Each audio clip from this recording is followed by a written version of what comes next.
अस्सलाम वालेकुम, मैं हूं शाहजेब खानजादा। साबिक DGISI जनरल रिटायर्ड फैज़ हमीद कोर्ट मार्शल की कार्रवाई का सामना कर रहे हैं और कई दिनों से फौजी तहवील में हैं। साथ ही उनके साथियों के गिर्द भी घेरा तंग किया जा रहा है। कुछ को फौजी तहवील में ले लिया गया है, मगर अहम बात यह है कि जनरल फैज़ हमीद के खिलाफ इस कार्रवाई के बाद से इमरान खान खदशात का इजहार कर रहे हैं कि मेरा फौजी ट्रायल करने की कोशिश की जा रही है, जिसके लिए जनरल फैज़ हमीद को वादा माफ गवाह बनाकर मेरे खिलाफ इस्तेमाल किया जाएगा। इमरान खान मुसलसल इस खदशे का इजहार कर रहे हैं और इसी खदशे की वजह से आज इमरान खान ने इस्लामाबाद हाई कोर्ट में अपने खिलाफ मुमकिना मिलिट्री ट्रायल को रोकने के लिए दरख्वास्त दायर कर दी, जिस पर रजिस्ट्रार ऑफिस ने एतराज़ आयद कर दिया है। मगर फिर आज ही army chief general Asim Munir की सदारत में कोर कमांडर्स कॉन्फ्रेंस का अहम एलामिया सामने आया है, जिसमें फौज के अंदरूनी एहतसाब पर जोर दिया गया है। ISPR के एलामिया के मुताबिक फौज में मौजूद कड़े एहतसाबी निज़ाम पर अमल दरामद इदारे के इस्तेहकाम के लिए लाजिम है। कोई भी फर्द एहतसाब के अमल से बालातर और मुस्तस्ना नहीं हो सकता। पाक फौज गैर मुतज़लज़ल अज़म से मजबूत और कड़े एहतसाब से अपने इक़दार की पासदारी करती है। एलामिया के मुताबिक एहतसाब में किसी किस्म की जानिबदारी और इस्तिस्ना की गुंजाइश नहीं होती। कोई भी फर्द इस अमल से बालातर और मुस्तस्ना नहीं हो सकता। एलामिया के मुताबिक फोरम को खित्ते की सूरत हाल और कौमी सलामती को दरपेश चैलेंजेस पर ब्रीफिंग दी गई। फोरम को बढ़ते हुए खतरात के जवाब में ऑपरेशनल हिकमत अमली पर भी ब्रीफिंग दी गई, जबकि फोरम ने मुल्क खुसूसन बलूचिस्तान और खैबर पख्तूनख्वा में सरगर्म मुल्क दुश्मन क़ुव्वतों के तदारुक पर गौर किया। साथ ही मनफी और तखरीबी अनासिर और उनके पाकिस्तान मुखालिफ अंदरूनी और बैरूनी सहूलतकारों की सरगर्मियों के तदारुक के लिए इक़दामात पर भी गौर किया गया।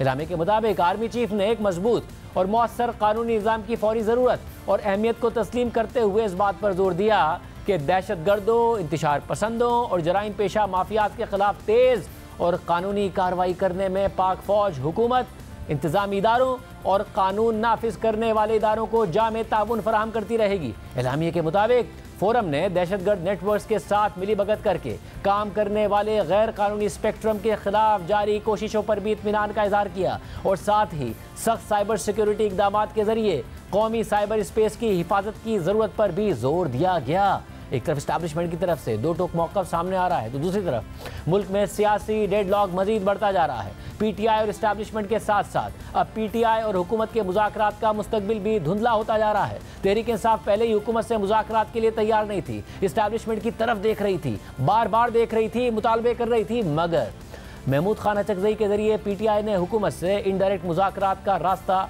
खुला रखा था। मगर अब लग रहा है कि खुद हुकूमत भी तहरीक इंसाफ से मुज़ाकरात का रास्ता बंद करने की तरफ जा रही है, क्योंकि एस्टैब्लिशमेंट के बाद हुकूमत ने भी PTI से मुज़ाकरात के लिए 9 मई पर माफ़ी की शर्त रख दी है, जिससे तहरीक इंसाफ साफ इनकार करती आई और आज भी किया है। कौमी असम्बली में अपोजिशन लीडर और तहरीक इंसाफ के सेक्रेटरी जनरल उमर अयूब ने आज कहा कि हमने मुज़ाकरात के लिए किसी से मिन्नतें तरले नहीं किए, अल्लाह के सिवा किसी से माफ़ी नहीं मांगेंगे। इस वक्त सिर्फ इमरान खान साहब ने अचकज़ई साहब को एम्पावर किया हुआ है कि वो पॉलिटिकल पार्टी से जो बातचीत करें वो ज़रूर करें। उसके अलावा हमने न किसी से मिन्नत तरले की है, न कुछ किया। हम लोग माफ़ी मांगते हैं सिर्फ अपने रब्बुल इज़्ज़त के सामने, बाकी और किसी से माफ़ी मांगने की बात नहीं है। 9 मई का जो सिलसिला है वो सामने लाएं, वो CCTV फुटेज लाएं, दूध का दूध पानी का पानी हो जाएगा। अब सूरत हाल ये हो गई है कि 9 मई पर PTI माफ़ी मांगने को भी तैयार नहीं है, लेकिन इस्टेब्लिशमेंट से मुज़ाकरात के लिए बेचैन भी नजर आ रही है। मगर इस्टेब्लिशमेंट और हुकूमत 9 मई पर माफ़ी मांगने से पहले तहरीक इंसाफ के साथ आगे बढ़ने को तैयार नहीं है। ताहम हालिया दिनों में यह खबर सामने आई थी कि नून लीग ने राना सनाउल्लाह को महमूद खान अचकज़ई से बात करने की जिम्मेदारी दी हुई है और उनका महमूद खान अचकज़ई से राब्ता भी हुआ है। और इस बातचीत के दौरान नून लीग इसरार कर रही है कि PTI के साथ हुकूमती जमातों के मुज़ाकरात बराह रास्त हों। खुद महमूद खान अचकज़ई ने राना सनाउल्लाह से राब्ते की तस्दीक कर दी थी, मगर हुकूमती वुज़रा इससे लाइलमी का इज़हार कर रहे हैं। साथ ही कल हमारे प्रोग्राम में वज़ीर दिफ़ा ख्वाजा आसिफ ने कहा कि इमरान खान महमूद खान अचकज़ई के जरिए इसलिए बातचीत करना चाहते हैं ताकि कल को मुकर सके। मगर महमूद खान अचकज़ई नून लीग से बातचीत के लिए अभी भी पुरुमीद नजर आ रहे हैं। कल रात को उन्होंने मुज़ाकरात के सवाल पर कहा कि नवाज शरीफ ने कह दिया है कि तमाम इदारों और तमाम सियासी जमातों की मीटिंग बुलाई जाए। अचकज़ई साहब, आप डायलॉग शुरू करेंगे? इनसे तो मोहब्बत हमारी कभी कम हुई नहीं है, आगे क्या बढ़े। तो मियाँ साहब ने कह दिया, मियाँ बड़े मियाँ ने, कि तमाम इदारों की बशमूल सियासी जो भी लोग हैं स्टेक होल्डर की मीटिंग बुलाई जाए ताकि पाकिस्तान को इस हमजद बुरान से निकाला जाए। वाज़ेह रहे कि हफ्ते को नवाज शरीफ की सदारत में नून लीग के मुशावरती इजलास के बाद नून लीग के ऑफिशियल एक्स हैंडल पर एलामिया जारी किया गया, जिसमें लिखा था कि नून लीग के सदर और साबिक वज़ीर आज़म नवाज शरीफ का बड़ा सियासी फैसला आवाम को रिलीफ देने के लिए मुल्क की तमाम सियासी जमातों, हुकूमतों और इदारों को मिलकर फैसला करने की तजवीज़। नवाज शरीफ ने इजलास से खिताब करते हुए कहा कि मुल्क को मुआशी बहरान से निकालने और अवाम को रिलीफ देने के लिए तमाम सियासी और हुकूमती क़यादत और इदारों को मिलकर बैठकर फैसला करने की ज़रूरत है। इसके बाद ये सवाल उठा कि क्या नवाज शरीफ तमाम सियासी जमातों में तहरीक इंसाफ को भी शामिल कर रहे हैं और उसमें खैबर पख्तूनख्वा हुकूमत भी शामिल है। महमूद खान अचकज़ई समेत सियासी तज्ज़ियाकार इसी बात को PTI से बातचीत के लिए नवाज शरीफ का इशारा करार दे रहे हैं, मगर खुद नून लीग के सीनियर रहनुमा ख्वाजा आसिफ और इरफान सिद्दीकी मुशावरती इजलास में ऐसी कोई बात या बहस होने की तरदीद कर रहे हैं। और दूसरी जानिब आज कौमी असम्बली में JUI के रुकने कौमी असम्बली नूर आलम खान की जानिब से कई बिल्स पेश किए गए, जिनमें सुप्रीम कोर्ट का खुद नोटिस का इख्तियार, तौहीन अदालत के कानून में तरमीम, ओवरसीज़ पाकिस्तानियों को मखसूस नशिस्तें देने और जजेस की अहलियत के लिए दोहरी शहरियत ना होने की शर्त रखने के बिल शामिल थे। जबकि नून लीग के दानियाल चौधरी ने सुप्रीम कोर्ट के जजेस की तादाद 23 करने का बिल कौमी असम्बली में पेश कर दिया, जिसे स्पीकर कौमी असम्बली ने फिलहाल मौखर कर दिया। सिर्फ यही नहीं, आज एक बहुत बड़ी पेशरफ्त हुई है। बलूचिस्तान नेशनल पार्टी के सरबराह सरदार अख्तर मेंगल बलूचिस्तान की सूरत हाल पर हुकूमत पर अदम एतमाद करते हुए, रियासती इदारों पर अदम एतमाद करते हुए, रियासत पर अदम एतमाद करते हुए कौमी असम्बली की रुकनियत से मुस्ताफ़ी हो गए। बलूचिस्तान आपके हाथों से निकल नहीं रहा, बलूचिस्तान आपके हाथों से निकल चुका है। आज मैं अपनी सियासत को, अब इस रियासत के किसी इदारे पर मेरा भरोसा नहीं रहा। मैं बतौर मेंबर नेशनल असम्बली, उस असम्बली में जहां पर वो असम्बली जो हमारी बच्चों की चीखों पुकार न सुन सके, इस असम्बली में बैठना मेरे लिए बहुत मुश्किल होगा। आज ही मैं असम्बली से अपने इस्तीफे का ऐलान करता हूँ। मैं पार्टी का सदर हूँ, मैंने उनको भी एतबार में नहीं लिया। जहाँ से 65,000 वोट मुझे मिले हैं, मैंने इस फैसले से उनकी दिल आजारी जरूर हुई होगी, वो दिल बर्दाश्त जरूर हुए होंगे। बिलखुसूस बलूचिस्तान के लोग, उनसे मैं माजरत चाहूंगा कि वो जो आपने मुझ पर भरोसा यकीन किया था, वो हक शायद मैं अदा ना कर सका। वो इसलिए इस शहर के साथ, क्या पूछते हो हाल मेरे कारोबार का, आईने बेचता हूँ मैं इन अंधों के शहर में। आज जो आइन की बात कर रहे हैं, कि जो कोई आइन के दायरे में रेख कर बात करेगा, हम उनसे बात करेंगे। ये असम्बली आइनी असम्बली नहीं, ये असम्बली आइन के तहत नहीं बनी। हम तो उसमें बात करने आए थे, आप हमें वहाँ पे बर्दाश्त नहीं कर सकते। सारी सूरत पर बात करेंगे। नून लीग के सीनियर रहनुमा और वज़ीर आज़म के मुशीर बराए सियासी उमूर राना सनाउल्लाह साहब हमारे साथ मौजूद। राना साहब, बहुत शुक्रिया हमें शो में ज्वाइन करने के लिए। बहुत सारी खबरें आपसे मुताल्लिक हैं, आपके हवाले से हैं, चाहे अचकज़ई साहब की बात हो, मगर एक बहुत बड़ी खबर है अख्तर मेंगल साहब का रिज़ाइन करना, रियासत पर एतमाद ना करना, ये कहना कि बलूचिस्तान हाथ से निकल गया है। एक तरफ बलूचिस्तान के ऐसे हालात हों, ऊपर से अख्तर मेंगल साहब जैसे लीडर हुकूमत पर, रियासत पर अदम एतमाद करते हुए मुस्ताफ़ी हो जाएं, एक बहुत बड़ा सेटबैक नहीं समझती हुकूमत इसको?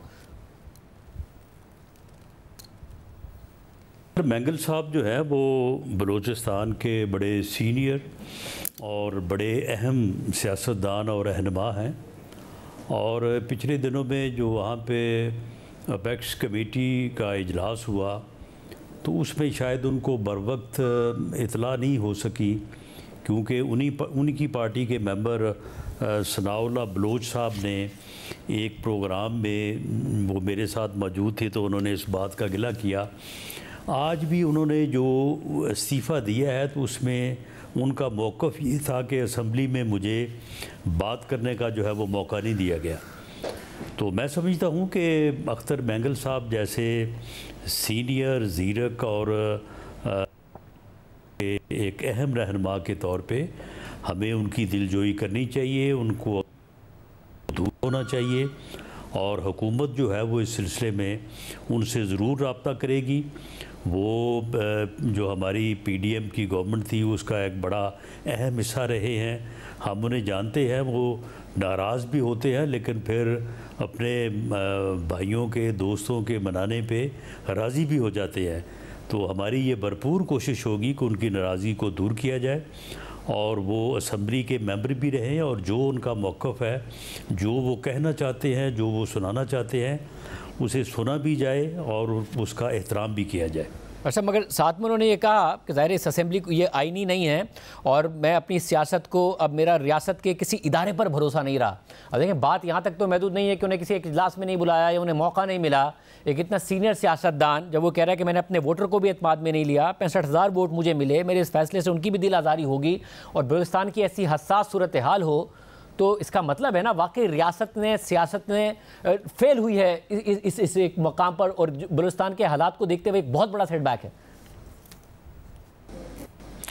देखिए, हमारे जमहूरी निज़ाम में जो है वो कोई परफेक्शन से मुतल्लक जो है वो बात की जा सकती है। और अख्तर मैंगल साहब का ये मौक़िफ़ को आज उन्होंने ये बात नहीं की, इससे मिली जुली बात या इससे मिला जुला मौक़िफ़ जो है उनका काफ़ी अरसे से है, काफ़ी अरसे से वो इस मौक़िफ़ के हामी हैं।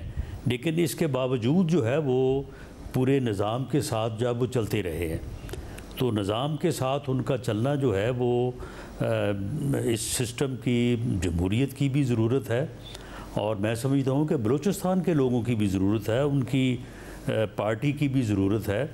तो इस मौक़िफ़ को रखते हुए जिस तरह से वो पहले जो है वो साथ चलते रहे हैं, तो इसी तरह से उनको मज़ीद साथ चलाने की भी कोशिश की जाएगी, और जो ख़राबियों जिनकी वो निशानदेही करते हैं तो उसके ऊपर भी गौर व फ़िक्र होना चाहिए, और जिस हद तक बेहतरी हो सकती है तो उसमें भी जो है वो बेहतरी लानी चाहिए।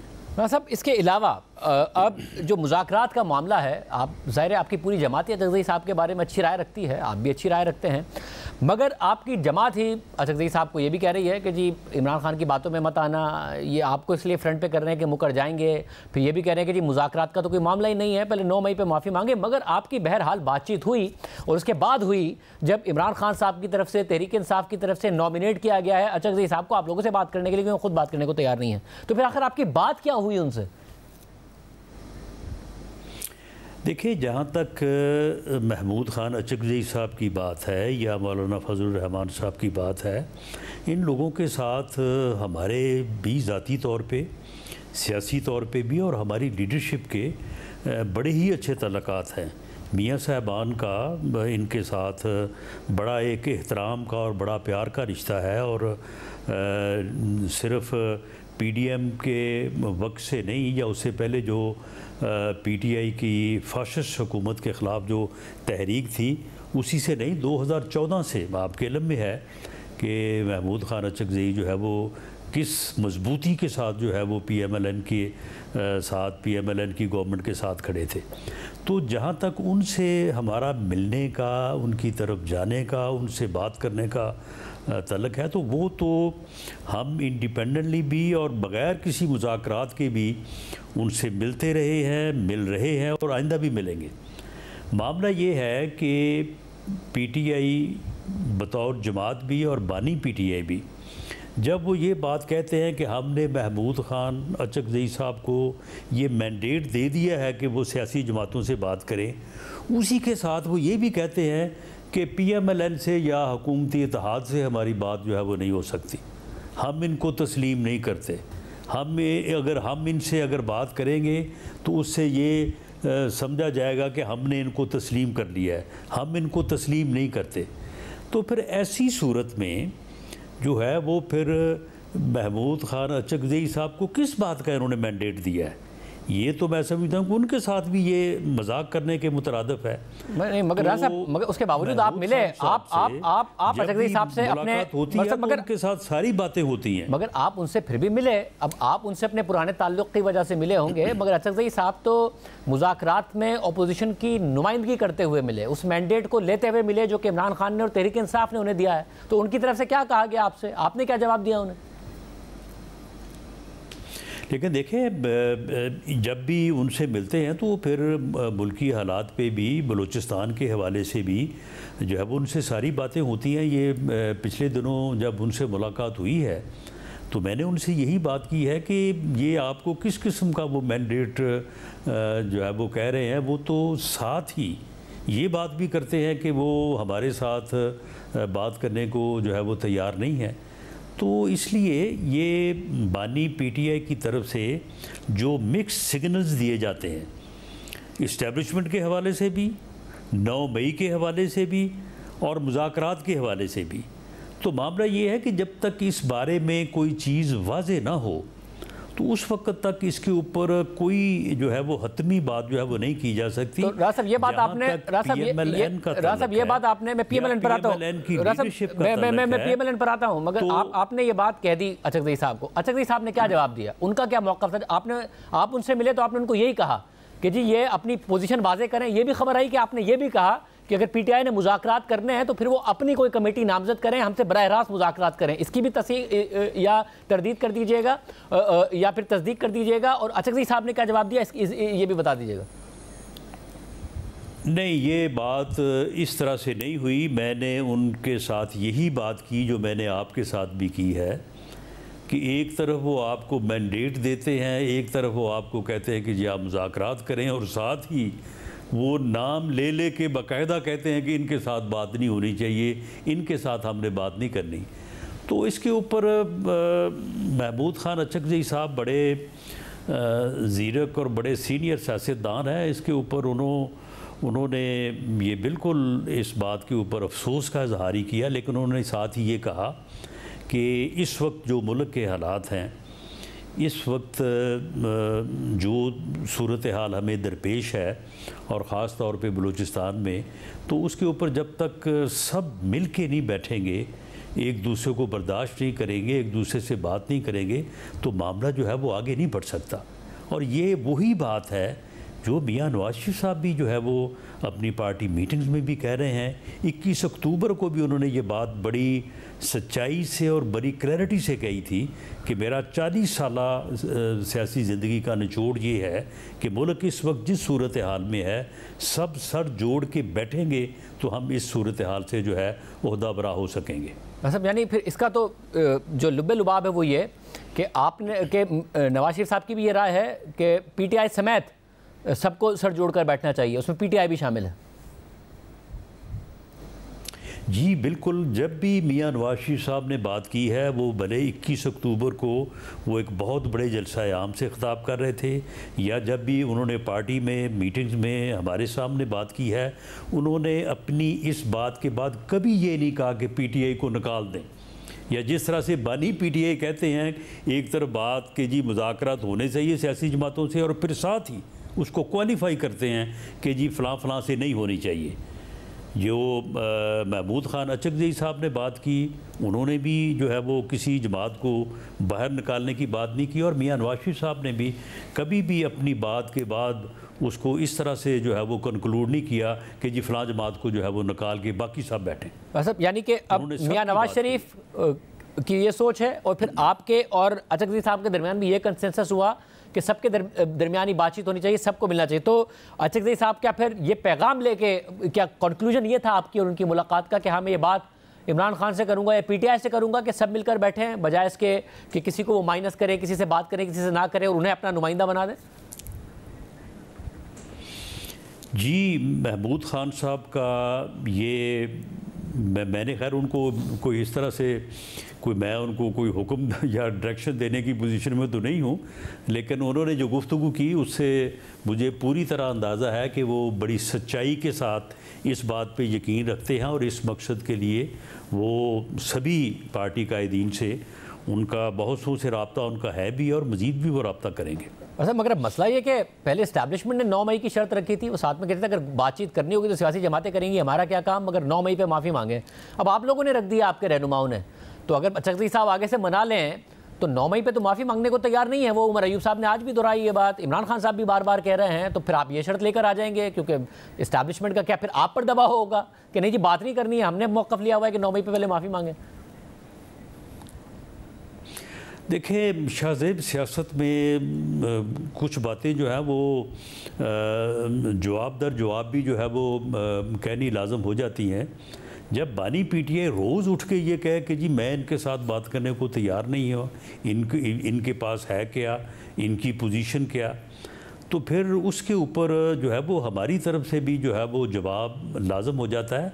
बाकी जहाँ तक इस बात का तल्लक है कि DGISPR ने जिस यानी प्रेस कॉन्फ्रेंस में जब उन्होंने ये बात की थी कि 9 मई के वाक़यात पे सिद्ध के दिल से माफ़ी मांगे, उसी में उन्होंने ये कहा था कि मुज़ाकरात जो है वो सियासतदान करें आपस में, ये सियासतदानों का काम है मुज़ाकरात करना, हमारे साथ किस बात के मुज़ाकरात। तो मामला ये है कि इसमें ना इस्टेब्लिशमेंट को कोई एतराज़ है, ना किसी और को कोई एतराज़ है।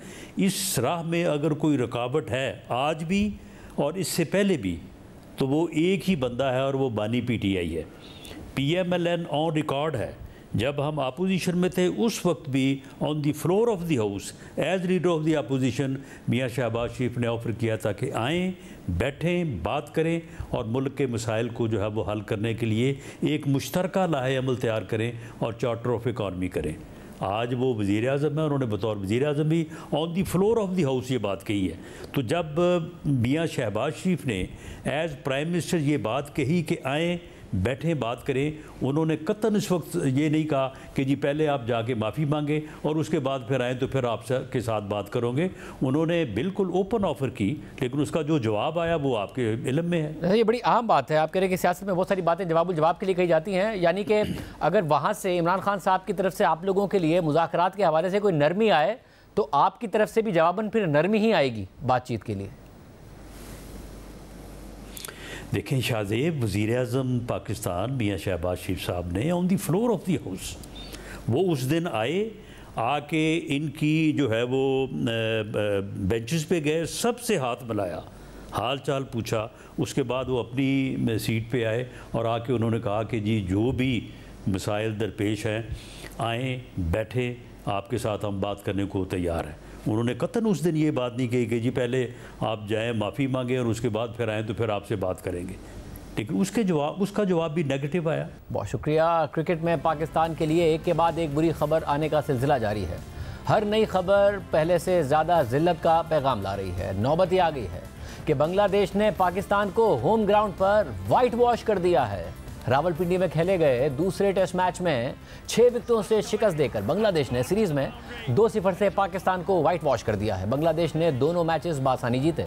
इससे पहले रावलपिंडी में ही खेले गए पहले टेस्ट मैच में बांग्लादेश ने कौमी टीम को 10 विकेटों से शिकस्त दे दी थी और दूसरे टेस्ट की आखिरी इनिंग्स में 185 रन के हदफ के ताकुब में मेहमान टीम ने 4 विकेटों के नुकसान पर हदफ हासिल कर लिया। पाकिस्तानी बॉलर्स ने दूसरी इनिंग्स में मुखालिफ टीम की इब्तिदाई 6 विकेटें महज 26 रन के एवज हासिल कर ली थी, मगर फिर ग्रीन शर्ट्स ने जीतने का मौका गंवा दिया और आज टेस्ट क्रिकेट में बांग्लादेशी टीम पहली मरतबा पाकिस्तान के खिलाफ सीरीज जीतने में कामयाब हो गई है। दुनिया के टॉप 10 बैटर्स में शामिल पाकिस्तान के वाहिद खिलाड़ी बाबर आजम बांग्लादेश के खिलाफ 2 टेस्ट की 4 इनिंग्स में 16 की औसत से 64 रन बना सके।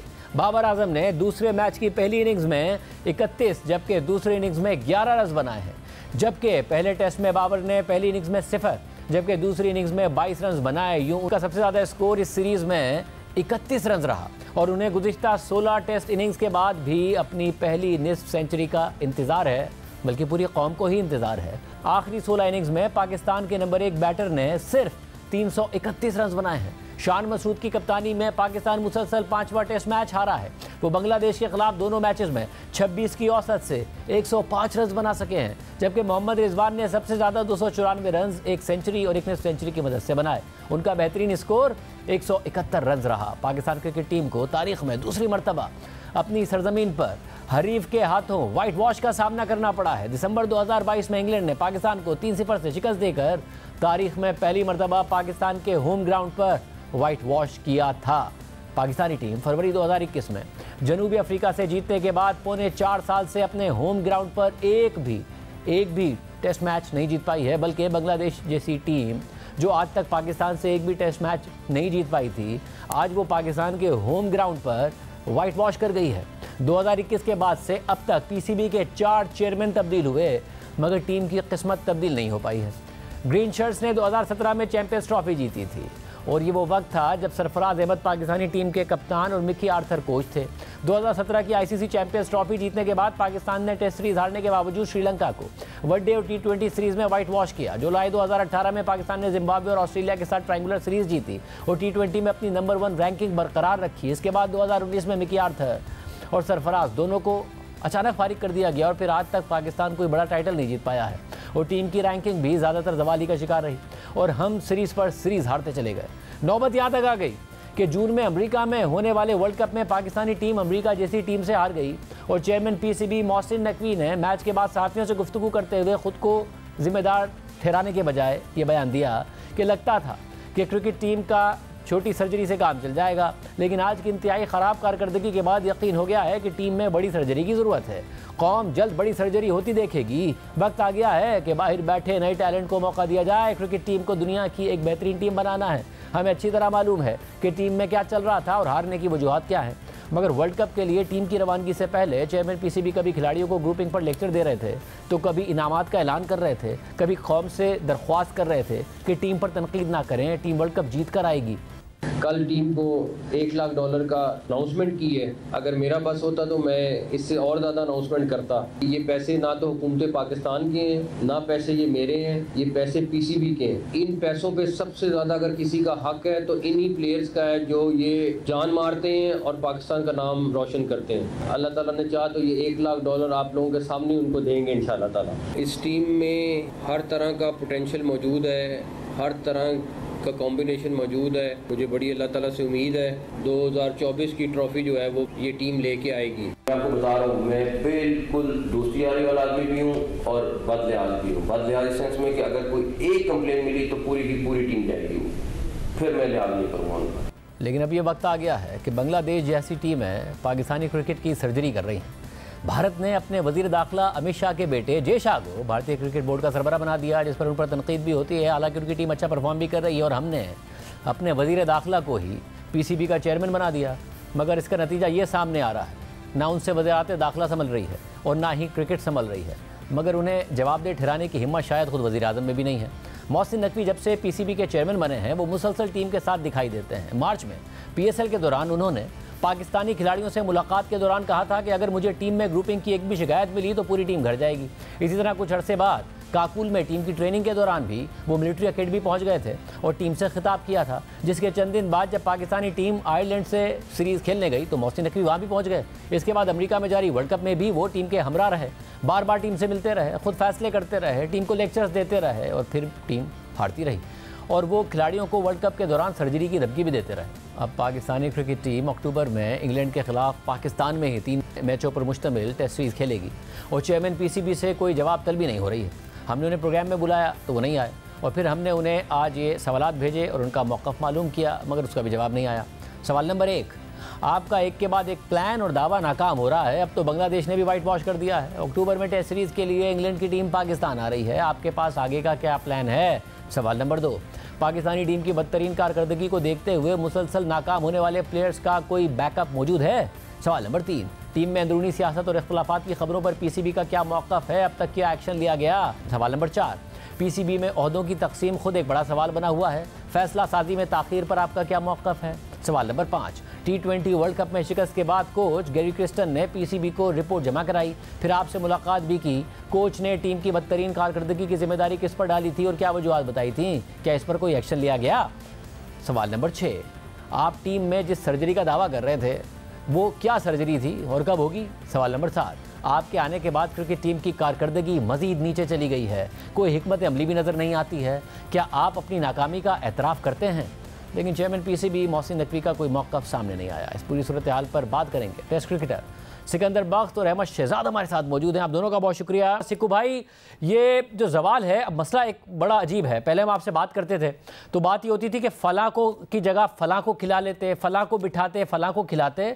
अब तो एक अजीब सा कहत है कि टीम बुरा परफॉर्म कर रही है तो ये नहीं समझ में आ रहा कि इस बॉलर को ना खिलाते तो किसको खिलाते, इस बैटर को बिठाते तो उसकी जगह किस बैटर को खिलाते, क्या हो रहा है?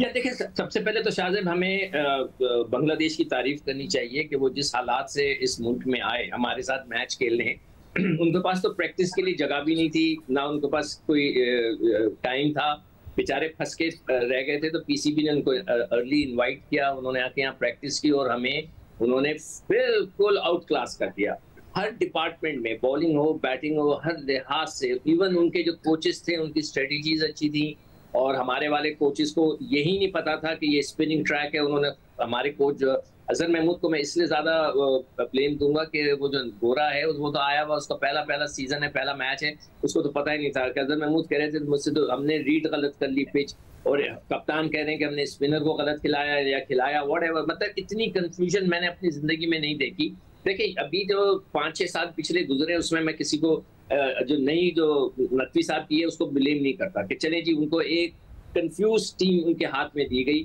और उन्होंने कंफ्यूज कर। मगर अब सारा ब्लेम जो है इसके बाद जो है नकवी साहब को जाएगा कि अगर उन्होंने इस हालात को सही नहीं किए। नकवी साहब इतने बिजी हैं इतने बिजी हैं, उनके पास इतना काम है, जो हमारे यहाँ जो इस तरह टेररिज्म का एक लहर दौड़ी हुई है, उनके पास क्रिकेट को देखने का टाइम ही नहीं। वो अपने एडवाइजर्स पर चल रहे हैं और वही चीज जो है उनको फंसा के रख दिया है। उनको पता नहीं है कि क्या हो रहा है और उनके एडवाइजर्स सारी क्रिकेट चला रहे हैं और जिसके वजह से ये इश्यूज जो आपने बयान किए ना वो खड़े हो गए। अहमद शहजाद, आप भी मुसलसल इस तरफ इशारा कर रहे थे कि सिचुएशन ख़राब ही होने जा रही है और ख़राबी ही आएगी, यहाँ से बेहतरी नहीं आएगी। और अब ऐसी ख़राबी कि बांग्लादेश ने हमें सिर्फ हराया नहीं है, आउट क्लास किया है। पहले मैच में भी, दूसरे मैच में भी, बॉलिंग में भी, बैटिंग में भी। ना हमारा कोई बैटर उनके आगे टिक सका, ना कोई बॉलर उनके आगे चल सका। अगर हमें 26 पे 6 आउट कर भी लिए थे तो ऐसा कमबैक उन्होंने किया, एक मैच्योर टीम वाला, और हमें समझ में नहीं आ रहा था 6 आउट करके भी हम क्या करें। ये क्या हो रहा है?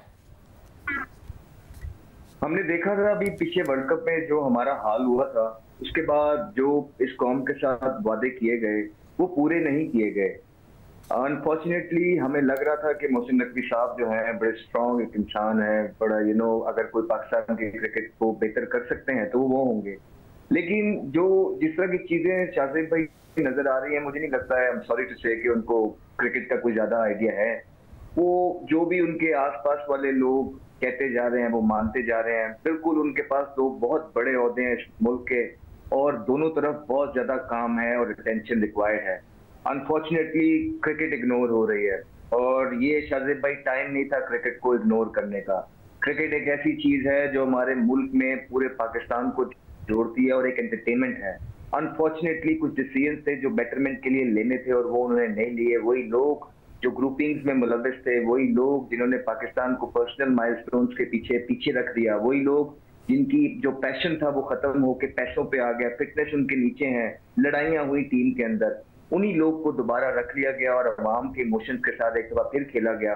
बांग्लादेश ने अब इनका प्लान ये था कि ठीक है टाइम गुजारते हैं, बांग्लादेश आएगा तो इनसे तो हम जीत ही जाएंगे, अवाम का गुस्सा थोड़ा ठंडा हो जाएगा और फिर हम मार्केट में पाकिस्तान कप फेंक देंगे और सारा फोकस वहां पे हो जाएगा।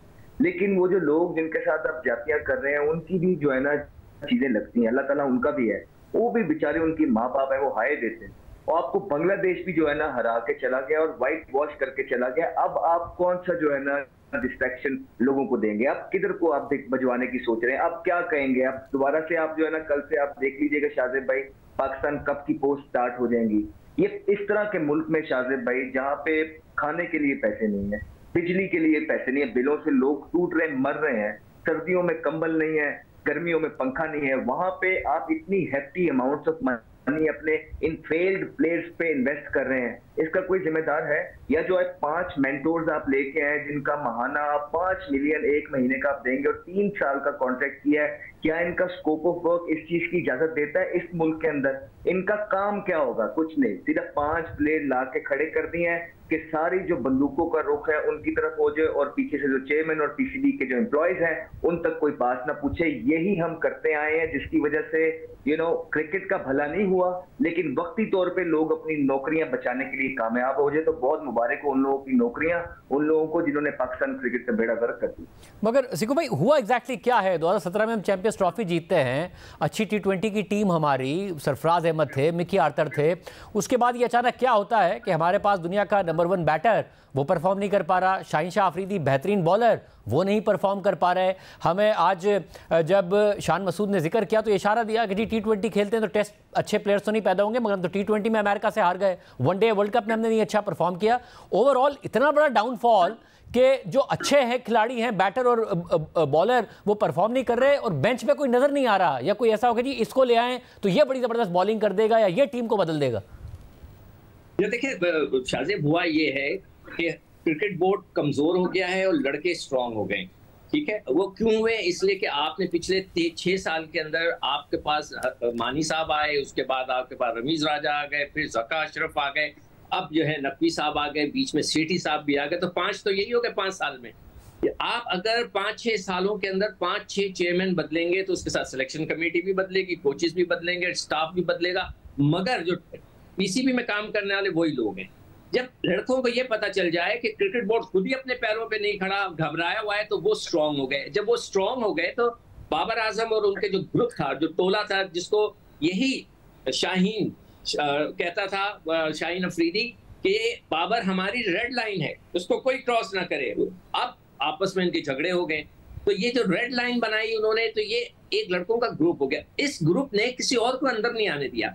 आप ये देखें पाकिस्तान जैसी क्रिकेट टीम के साथ कितना बड़ा अलमिया है कि आपके पास एक स्पिनर नहीं है, कोई क्वालिटी का स्पिनर नहीं है, आपके पास एक क्वालिटी का ऑलराउंडर नहीं है। 2 ऑलराउंडर बांग्लादेश के लिए खेल रहे हैं, मेहदी और शकीब, वो दोनों ने मतलब आउटस्टैंडिंग परफॉर्मेंस दे दी। हमारे पास एक ऑलराउंडर नहीं है। हमारे पास विकेट कीपर एक 37 साल का है जो बेचारा कप्तान है। मैं तो कहता हूँ उसको भी खिलाओ। आप उसको क्यों नहीं खिलाते? इंग्लैंड के खिलाफ उसको खिलाना चाहोगे सरफराज, आप वहां पर भी यंगस्टर नहीं रखते। आपने किसी को बनाने की कोशिश ही नहीं की। आपने अपने दोस्तों को अकोमोडेट करने के लिए नए बच्चों को लाए नहीं, जिसके वजह से ये बहुत बड़ा एक गैप बन गया। अब मुझे बताएं कि पाकिस्तान जैसी टीम के पास एक स्पिनर नहीं है, नॉट अ सिंगल स्पिनर, और हम जा रहे हैं इंग्लैंड से खेलने। अच्छा, अब एक और अलमिया सुन लें, जो सबसे बड़ा मोहसिन नकवी साहब की जो पीसीबी गलती कर रही है, जो आज से मैं उनको ब्लेम करूंगा, कि हम टेस्ट क्रिकेट खेलने जा रहे हैं अगेंस्ट इंग्लैंड और आप वनडे का टूर्नामेंट करा रहे हैं। कैसे सेलेक्ट करेंगे लड़के वहां से? आप कैसे देखेंगे टेस्ट का टेम्परेमेंट एक रोजा क्रिकेट में? Test cricket is totally entirely different. तो ये तो मैं उनको ब्लेम दूंगा। साहब, और ये अब साहब यहाँ से निकले कैसे, अगर हम इस भंवर में फंस गए हैं कि होम ग्राउंड पर बांग्लादेश से बुरी तरह हारे हैं, और एक होता है कि कोई इक्का दुक्का सीरीज़ हार जाए, इक्का दुक्का मैच हार जाए तो हो कि जी चले टीम फॉर्म में नहीं थी, परफॉर्म नहीं कर रही थी, कोई मसाइल थे। मगर अब तो ये एक सीरीज़ ऑफ इवेंट्स हो गया, T20 वनडे टेस्ट, जिसमें हम हार पे हार रहे हैं, और अब लग रहा है कि हम एक मीडियोकर टीम हो गए हैं जो दुनिया की नंबर 1 टीमों के आगे तो ठहर ही नहीं पा रही है, बुरी टीमों से भी हार रही है। तो कैसे निकले इससे?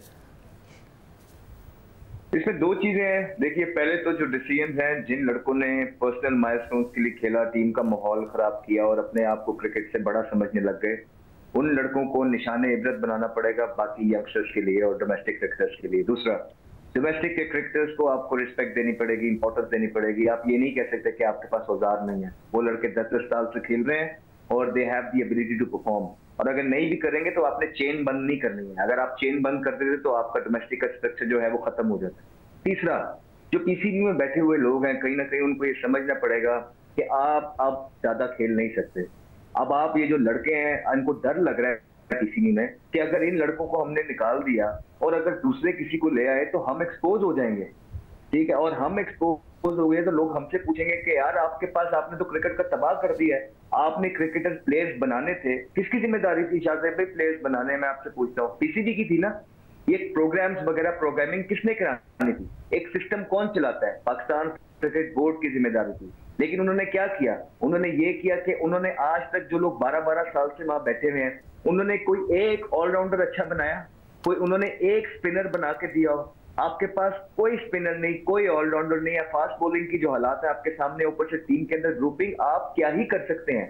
फिर आप पता है क्या करते हैं? जितनी नीचे आपकी टीम चली जाती है ना, उसी तरह आप फिर ना बोलियां लगती हैं। आप फिर वही घूम फिर के नाम ढूंढ के आते हैं, अपने मेंटोर्स आप ले आए हैं जो पाकिस्तान को इस जगह पे लाने के लिए मोस्ट ऑफ देम जिम्मेवार है, और फिर वो अपनी बोलियां लगवाते हैं। जितनी मुश्किल में पाकिस्तान की टीम होती है उतनी ज्यादा उनकी बोलियां लगती हैं। काम क्या होता है? जीरो। बिकॉज अभी 3-4-5 महीने बाद ये रजीम चेंज शायद हो जाएगी, उसके बाद वो भी नहीं रहेंगे और उनसे सवाल होगा, वो कहेंगे जी हमें तो टाइम ही नहीं पूरा करने गया। एक चीज आप कर सकते हैं इस टाइम पे और कुछ नहीं कर सकते, वो ये है कि वो जो लड़के जो टीम का माहौल खराब कर रहे हैं, जो सीनियर प्लेयर्स हैं जिनकी फॉर्म नहीं है, उनको आप निकालिए, निशाने इबरत बनाइए, यंगस्टर्स को खिलाइए, वो टीम डेवलप कीजिए। That is the only thing. ये भी आपका टाइम बीइंग है। जहां पे आप क्रिकेट ले गए हैं ना, आपको अब बहुत टाइम लगेगा लोगों के साथ compete करने का। आपकी 8वें नंबर पे जो टेस्ट टीम है ना, ये किसी वजह से है। तो आपने 12-15 साल लगाए हैं इसको यहाँ पे लेके आने में। बहुत मुबारक हो उन लोगों को, वो खुशी मिल गई होगी कि उनको अपनी अपनी जॉब और नौकरियां बचा के पाकिस्तान टीम को इस जगह पे ले आए हैं जहाँ से सिर्फ अंधेरा है और कुछ नहीं। बहुत शुक्रिया। क्रिकेट के हवाले से गुफ्तगू आपने सुनी। मईशत के हवाले से भी कुछ बहुत अहम डेवलपमेंट आई हैं। IMF ने 13 सितंबर तक का शेड्यूल जारी कर दिया है। बहुत सारी तफसीलात आपके सामने रखेंगे ब्रेक के बाद। एक तरफ वजीर ख़जाना बार बार सितंबर में पाकिस्तान के लिए IMF प्रोग्राम की मंजूरी का दावा कर रहे हैं, और दूसरी तरफ IMF ने 9 से 13 सितंबर के इजलास का शेड्यूल जारी कर दिया है, जिसमें एक बार फिर पाकिस्तान शामिल नहीं है। 9 सितंबर के इजलास में भूटान और 13 सितंबर के इजलास में नॉर्वे का केस शामिल है। पाकिस्तान और IMF का स्टाफ लेवल मुआहदा 12 जुलाई को हुआ था और फिर वजीर ख़जाना ने अगस्त में IMF बोर्ड से प्रोग्राम की मंजूरी की उम्मीद का इजहार किया था, मगर अगस्त गुजर गया, सितंबर आ गया और अब 13 सितंबर तक IMF बोर्ड का शेड्यूल भी आ गया, मगर अभी तक एजेंडे में पाकिस्तान का नाम शामिल नहीं है। इस वक्त मार्केट में सबकी नज़रें IMF की अगली बोर्ड मीटिंग पर हैं और IMF की नज़रें पाकिस्तान की तरफ से बैरूनी फाइनेंसिंग के इंतज़ाम पर हैं।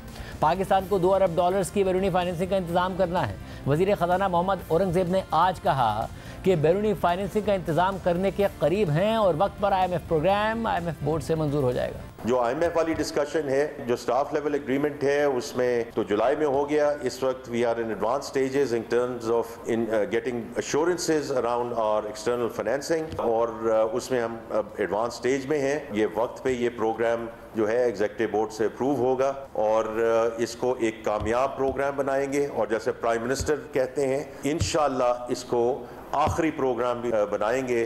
दूसरी तरफ अगस्त के महीने के अदाद-ओ-शुमार आने का सिलसिला जारी है। महंगाई 3 साल की कमतरीन सतह पर आने के बाद आज तिजारती खसारे के अदाद-ओ-शुमार सामने आए हैं, जिसके मुताबिक तिजारती खसारा 11 माह की कमतरीन सतह पर आ गया है। अगस्त में तिजारती खसारा गुज़िश्ता अगस्त के मुकाबले में 21% कम होकर और गुज़िश्ता महीने जुलाई के मुकाबले में 12% कम होकर $1.67 अरब पर आ गया है और इसकी ज़्यादा बड़ी वजह बरामदात में इजाफा है। अगस्त में बरामदात $2.74 अरब रहीं, जो गुज़िश्ता साल अगस्त से 16% ज़्यादा है। गुज़िश्ता महीने जुलाई से 19% ज़्यादा है, जबकि दरामदात $4.4 अरब रहीं, जो गुज़िश्ता साल अगस्त से 1% कम मगर जुलाई से 5% ज़्यादा है। यानी अगर तरसीलात ज़र ने गुज़िश्ता माह का रुझान बरकरार रखा तो पाकिस्तान अगस्त में करंट अकाउंट सरप्लस दे सकता है।